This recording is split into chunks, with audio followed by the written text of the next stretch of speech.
നോക്കത്താ ദൂരത്തോളം ചെങ്കൽപ്പൊടി കുന്നുകൂടി കിടക്കുന്ന ഒരു വിജനമായ ഒരു പ്രദേശം. ഇരുട്ട് വീണു തുടങ്ങിയിരിക്കുന്നു. ഓരോ കാലടിയും വെക്കുമ്പോൾ കാൽപാദങ്ങൾ മണ്ണിൽ ആഴ്ന്നു പോകുന്നത് പോലെയാണ് എനിക്ക് തോന്നുന്നത്. ചെമ്മൺ കൂനകൾക്കിടയിലൂടെ വളഞ്ഞു പുളഞ്ഞു പോകുന്ന നടപ്പാതകൾ കാണാം. വളരെ കഷ്ടപ്പെട്ടോ ആ വഴിയിലൂടെ നടക്കാനാവുകയുള്ളൂ. എങ്ങനെ അവിടെ എത്തിപ്പെട്ടെന്ന് എനിക്കറിയില്ല. ആ വിജനമായ പ്രദേശത്ത് അലൻ തനിച്ചാണ്. അർദ്ധനഗ്നനാണ് ശരീരം. ഒരു വെളുത്ത നേർത്ത തുണി ശരീരത്തിൽ ചുറ്റിപ്പിണഞ്ഞു കിടക്കുന്നുണ്ട്. അരണ്ട വെളിച്ചത്തിൽ അയാൾ ചുറ്റുപാടുമൊന്ന് കണ്ണോടിച്ചു. ചുമന്ന മൺകൂനകൾ അയാളെ അസ്വസ്ഥനാക്കി. കവിളത്ത് ഇളം ചൂടുള്ള കാറ്റടിക്കുന്നുണ്ട്. അതിനുമുണ്ട് ചെങ്കൽപ്പൊടിയുടെ രൂക്ഷഗന്ധം. കൂട്ടത്തിൽ ഒരു വലിയ കുന്നിമുകളിലേക്കാണ് അയാളുടെ വരവ്. ഒരു ചുരം കണക്കെ ആരോ ആ കുന്നിനു ചുറ്റും വഴി വെട്ടിത്തെളിച്ചിരിക്കുന്നു. വഴിനീളെ ചരലു വാരി വിതറിയിരിക്കുകയാണ്. നഗ്നമാണ് അലന്റെ കാൽപാദങ്ങൾ. ചരൽ നിറഞ്ഞ വഴിയിലൂടെ അയാൾ ആ കുന്നിനു മുകളിലേക്ക് ഏന്തി വലിഞ്ഞു നടന്നു. ഒരുവിധം പണിപ്പെട്ട് അയാൾ ലക്ഷ്യസ്ഥാനത്ത് ചെന്നു നിന്നു. വല്ലാത്തൊരനുഭൂതി. ലോകത്തിന്റെ നെറുകയിൽ ചെന്നു നിൽക്കുന്ന പോലൊരു തോന്നൽ. അവിടെ നിന്നും നോക്കിയാൽ പക്ഷെ കാണുന്നത് ചുമന്ന ആകാശവും ചെമ്മൺ കൂനകളും മാത്രം. അങ്ങിങ്ങായി ചെറിയ ശബ്ദത്തോടു കൂടി ചുവന്ന മിന്നൽ പിണരുകൾ ആകാശത്ത് തെളിഞ്ഞു വരുന്നത് കാണാം.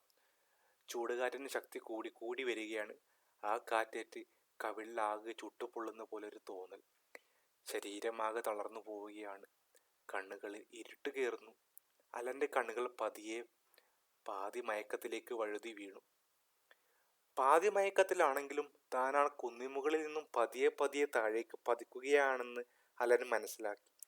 താഴോട്ടുള്ള ദൂരം കുറയും തോറും കാറ്റിന് ശക്തി കൂടുന്നത് അയാൾ അറിഞ്ഞു. കൈകൾ രണ്ടും ഒരു ചിറക് കണക്കെ അയാൾ വിടർത്തിപ്പിടിച്ചു. മെല്ലെ മെല്ലെ ഒരു തൂവൽ കണക്കെ അയാൾ പതുപതിഞ്ഞ എന്തോ ഒന്നിൽ വന്നു പതിച്ചു.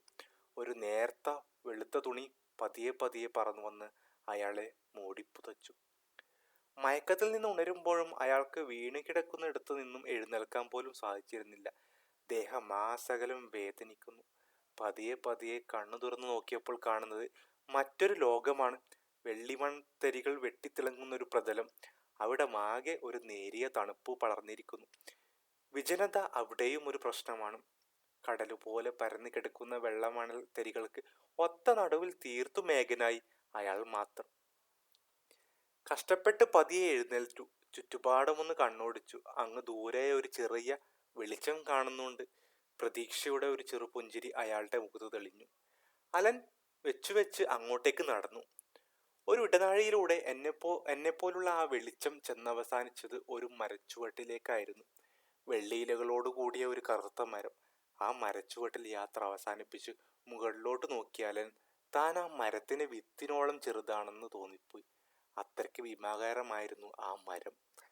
കറുത്ത മരച്ചിലകൾക്കിടയിലൂടെ നിലാവ് പെയ്യുന്നത് പോലെ അയാൾക്ക് തോന്നി. വെള്ളിയിലകൾ ആകാശത്തേക്ക് നക്ഷത്രങ്ങൾക്ക് സമാനമായി കാണപ്പെട്ടു. പെട്ടെന്നൊരു ചെറു ശബ്ദത്തോടെ ആ മരം ആടി ഉലയാൻ തുടങ്ങി. ഉടനെ വെള്ളിയിലകൾ ഒന്നുപോലും ബാക്കിയാവാത്ത ഓരോന്നോരോന്നായി താഴേക്ക് പൊഴിച്ചു വീണു.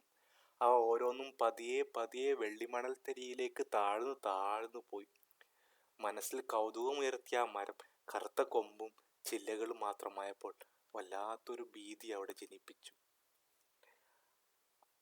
ആ മരത്തിനരികിൽ നിന്നും മുൻപോട്ട് പോകുന്ന വഴിവെളിച്ചം ഒരിടത്തു വെച്ച് രണ്ടായി പിരിയുന്നത് കാണാം. ഇരുട്ടിൽ ആ വഴിയിലേക്കുള്ള വെളിച്ചം മാത്രമാണ് കാണുന്നത്.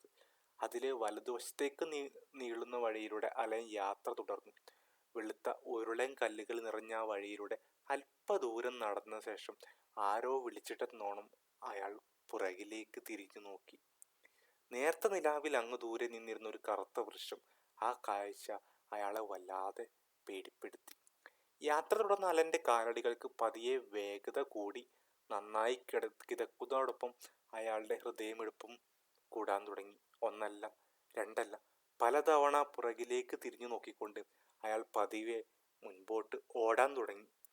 ആരോ തന്നെ പിന്തുടരുന്നുണ്ട് എന്ന ചിന്ത കൊണ്ടാകണം ജീവനും കൊണ്ട് ഓടി രക്ഷപ്പെടാനുള്ള വ്യഗ്രതയിലായിരുന്നു അയാൾ. ഓടിക്കിതച്ച് അലൻ ചെന്നു വീണതും ഒരു കൽപ്പണ്ടത്തിന്റെ നടയിലായിരുന്നു. കുറച്ചു നേരം കണ്ണുകൾ ഇറുക്കി അടച്ച് അയാൾ അവിടെ തന്നെ കിടന്നു. തന്നെ പിന്തുടരുന്ന ആ അദൃശ്യ ശക്തി ഏതു നിമിഷവും തന്നെ പിടികൂടും എന്ന് അയാൾ ഉറപ്പിച്ചു. എത്ര നേരം അങ്ങനെ കിടന്നു എന്നറിയില്ല. കിതപ്പിന്റെ ശക്തി കുറഞ്ഞു കൊടുത്തു. ഹൃദയം സാധാരണ നിലയിൽ മിടിക്കാൻ തുടങ്ങി. താൻ ഭയന്നു പോലൊന്നും സംഭവിച്ചിട്ടില്ല എന്ന് മനസ്സിലാക്കിയ അലൻ പതിയെ എഴുന്നേറ്റു. ഒരുപാട് കൊത്തുപണികളോട് കൂടിയ 4 കരിങ്കൽ തൂണുകൾക്ക് അവിടേക്ക് കയറാനുള്ള ഏതാനും ചവിട്ടുപടികൾ അവിടെയായിരുന്നു അലൻ വീണ് കിടന്നിരുന്നത്. ആ തൂണുകളിലൊന്ന് താഴെ മറിഞ്ഞ് വീണ് കിടക്കുകയായിരുന്നു. അതിനരികിലായി ഒരു വലിയ മണി അതിന്റെ ചങ്ങലയോടു കൂടി പൊട്ടി വീണ് കിടപ്പുണ്ട്. മെല്ലെ എഴുന്നേറ്റ് അയാൾ ആ കൗതുക കാഴ്ചകളെല്ലാം നോക്കിക്കണ്ടു. ആ മണ്ഡപത്തിന്റെ പുറകിലായി വെളുത്ത മാർബിൾ പതിച്ച ഒരു പീഠം അയാളുടെ ശ്രദ്ധയിൽപ്പെട്ടു. അലൻ അവിടേക്ക് ചെന്നു. കൊത്തുപണികളോട് കൂടിയ സ്വർണ്ണക്കാലുകളായിരുന്നു അതിന്. അയാൾ പതിയെ അതിലൊന്ന് സ്പർശിച്ചു നോക്കി. വല്ലാത്ത തണുപ്പ്. അയാൾ ആ പീഠത്തിൽ കയറിയിരുന്നു. താൻ കടന്നു വന്ന വഴി അവിടെ ഇരുന്നാൽ അയാൾക്ക് വ്യക്തമായി കാണാമായിരുന്നു. അലൻ അങ്ങോട്ട് തന്നെ നോക്കിയിരുന്നു. കറുത്ത മരച്ചുവട്ടിലെ താൻ വന്ന വഴി ലക്ഷ്യമാക്കി ആരോ നടന്നു വരുന്നതായി അയാളുടെ ശ്രദ്ധയിൽപ്പെട്ടു.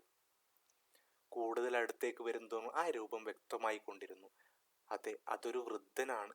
വെളുത്ത് നീണ്ട മുടിയും താടിയും. മുടിയും തേളറ്റോളം, താടി അരക്കെട്ടിനോളം വളർന്നിട്ടുണ്ട്. അപ്പൂപ്പൻ താടി പോലെ തോന്നിപ്പിച്ചു അയാളുടെ ജരാനരകൾ. സുമുഖനാണ് അയാൾ. വെള്ളാരം കണ്ണുകളാണ് അയാൾക്കുള്ളത്. കാണുന്നവർക്ക് അയാൾക്ക് അടിമപ്പെട്ടു പോകുന്ന തരത്തിലുള്ള ഒരു സൗമ്യമായ പുഞ്ചിരിയോടെയുള്ള അയാൾ മുഖത്തുണ്ട്. കൽപാദങ്ങൾ തല നീണ്ടു കിടക്കുന്ന ഒരു വെളുത്ത കുപ്പായമാണ് അയാളുടെ വേഷം. കയ്യിൽ ഒരു ചുവന്ന പട്ടുതുണിയിൽ എന്തോ പൊതിഞ്ഞു പിടിച്ചിട്ടുണ്ട്.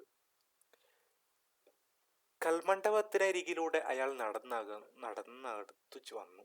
ഒരു ചെറിയ പുഞ്ചിരി സമ്മാനിച്ചുകൊണ്ട് മറ്റൊന്നും മിണ്ടാതെ അയാൾ അലനിരിക്കുന്ന പീഠത്തിനരികിലൂടെ കടന്നുപോയി. തനിക്ക് പിറകിലായി ഇരുളിൽ മറിഞ്ഞ അയാളെ നോക്കി ഒന്നും മനസ്സിലാവാത്ത അലൻ ഇരുന്നു. പക്ഷെ കാര്യങ്ങളുടെ സത്യാവസ്ഥ അറിയാനുള്ള ആകാംക്ഷ കൊണ്ട് അയാൾക്ക് ഇരിപ്പുറച്ചില്ല.